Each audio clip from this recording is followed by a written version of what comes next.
ওই কৃপণ লোকের গল্প কি তোমরা শুনেছ?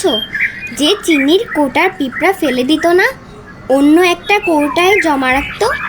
চিনি শেষ হয়ে গেলে ওসব পিঁপড়া দিয়ে চা বানিয়ে খেত।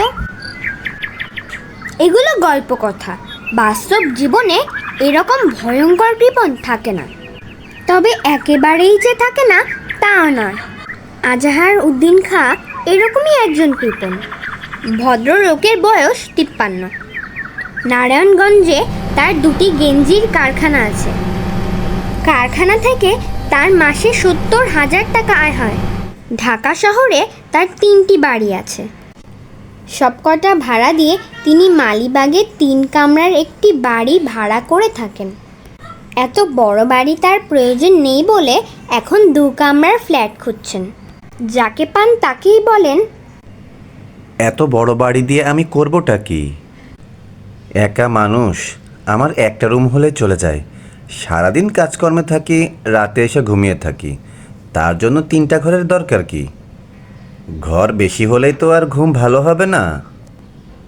কেউ যদি বলে আপনি একা মানুষ, টাকা দিয়েই বা আপনি করবেন কি?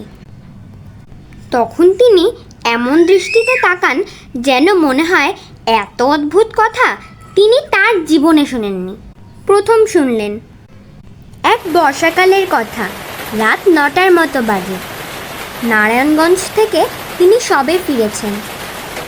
ফেরার পথে একটা ডিম এবং 2টা কলা নিয়ে এসেছেন। তার রাতের খাবার ডিম সিদ্ধ এবং কলা।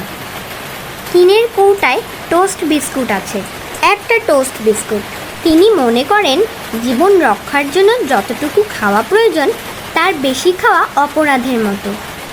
তিনি চুলায় ডিম সিদ্ধ দিয়ে বাথরুমে গেলেন।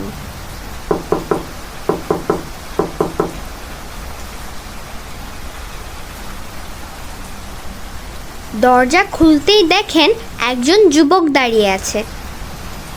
কাকে চান? আপনাকে চাচ্ছি। আপনার নাম তো আজহার উদ্দিন খাঁ। কিন্তু কি দরকার আমার সঙ্গে?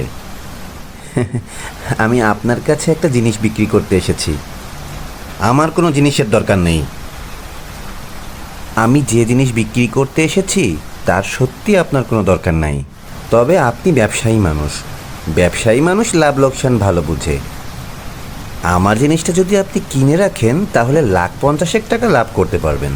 আজহার উদ্দিন খাঁর ভ্রু কুঁচকে গেল। বোঝাই যাচ্ছে লোকটা ঠকবাজ। তার মতো ঘাগুলোকে ঠক খাওয়াতে এসেছে। সে জানে